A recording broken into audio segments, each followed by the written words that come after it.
Hi, in this video I want to teach you a tip that will really help you if you're going to do the Elman induction.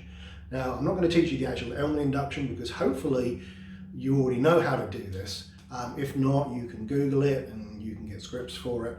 But sometimes hypnotherapists get a little bit in trouble with the Elman induction, particularly in the early part, with the idea of having the client close their eyes and relax them to the point where they're so relaxed that they just won't open, and then the client pops their eyes open. And they think, oh my God, it hasn't worked. Well, what you need to do is to set it up better. So when I do the Elman induction, I'm going to pre-frame it. I'm going to tell them what I'm going to tell them to do. So it's a bit like the old salesman technique where you're going to tell them what you're going to tell them, and then you're going to tell them. And then you tell them what you told them. So here's how it works. So for those of you who know the Elman induction, it starts off something like this. You have them close their eyes and relax their muscles in the eyes to the point where they're so relaxed that they just won't work. When they know they're so relaxed that they just won't work, they're to hold on to that level of relaxation and then test them to make sure they just won't work.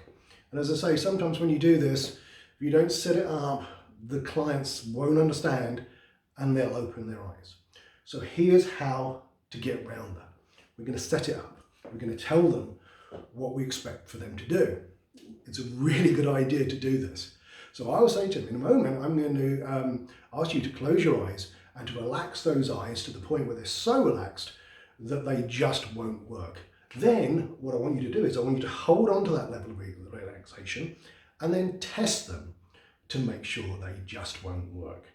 And typically most clients at this point are looking at me going, okay. So I say, look, let me explain.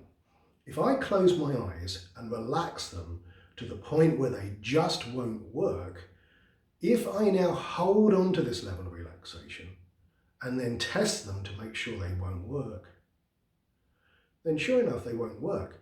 But if I remove the relaxation, then they'll work. So here's the thing. I want you to hold on to that level of relaxation and then test them to make sure they just won't work. So if you open your eyes, you haven't followed the instructions. Does that make sense? And of course they'll go, oh yeah, I get that. And then you go straight in. Okay, great. So just close your eyes and relax the muscles around your eyes till they're so relaxed they just won't work. When you know they're so relaxed they just won't work, hold on to that level of relaxation and then test them to make sure they just won't work. And you'll get success. And then you just move straight on. And because you've got that, you started to enhance the belief in expectancy and you're on the way. So that's just a quick tip that you can use with the Elman induction to really maximize your chances of success.